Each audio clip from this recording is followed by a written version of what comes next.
राज्य सरकारचा नवा शिक्षण मसुदा पूर्णपणे रद्द करा आणि वेबसाईटवरून काढून टाका असे आदेश मुख्यमंत्री देवेंद्र फडणवीस यांनी शिक्षण सचिव नंदकुमार यांना दिलेत। राज्यानं तयार केलेल्या नव्या मसुद्यात अनुसूचित जाती आणि अनुसूचित जमाती हे प्रवर्ग वगळण्याच्या सूचना करण्यात आल्या होत्या।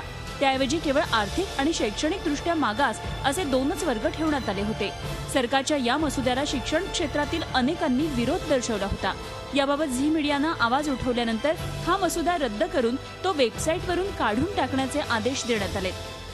ही सरकारची भूमिका नाही आहे की मी फोकस केला, त्याबद्दल मी तुमच्या चॅनलचा मनपूर्वक आभारी आहे। या मसुद्यात अनेक वादग्रस्त तरतुदी होत्या।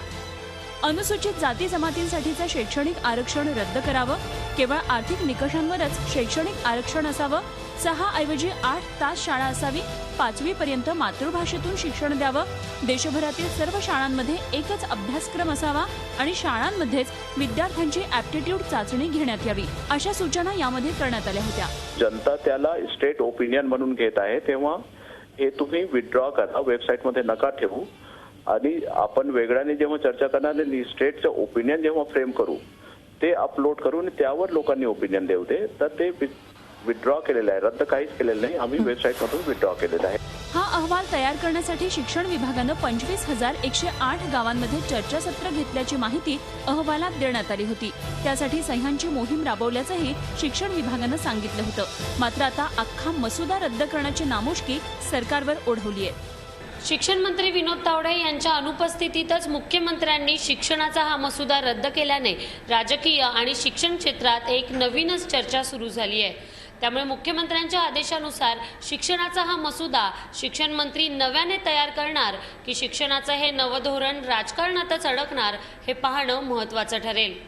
दीपाली जगताप पाटील, झी मीडिया, मुंबई।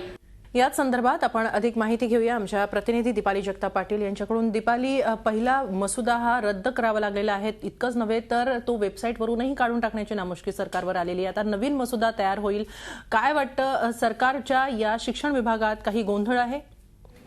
हेमाली, नक्कीच जेव्हा शिक्षण विभागाकडून असं सांगण्यात येतं की आम्ही 33,000 गावांमध्ये चर्चासत्र घेतली आणि त्यानंतर आम्ही हा मसुदा तयार केला, मात्र जर एवढ्या गावांमध्ये आणि एवढ्या मोठ्या प्रमाणात शिक्षक आणि पालकांशी जर चर्चा झाली असेल तर इतक्या त्रुटी या मसुद्यामध्ये कशा राहिल्या असा एक प्रश्न उपस्थित होतो। आणि सगळ्यात महत्त्वाचा मुद्दा म्हणजे जो आरक्षणाचा मुद्दा आहे, जो आपण कालपासून लावून धरला, तो आरक्षणाचा मुद्दा हा शिक्षण मंत्र्यांची चर्चा न करता मसुद्यामध्ये तो लिहिण्यात आला का, असा देखील एक प्रश्न या ठिकाणी उपस्थित होतो। त्यामुळे नक्कीच मुख्यमंत्र्यांच्या आदेशानंतर आता शिक्षण विभागावर नामुष्की ओढवलेली आहे या मसुद्यामुळे। त्यामुळे आता नव्याने संपूर्ण प्रक्रिया शिक्षण मंत्री करणार का हे पाहणं महत्त्वाचं ठरेल। नक्कीच, मात्र या सगळ्या प्रकारामध्ये मुख्यमंत्री विरुद्ध शिक्षण मंत्री असा काही सामना रंगतो आहे का, अशी काही चर्चा आहे का?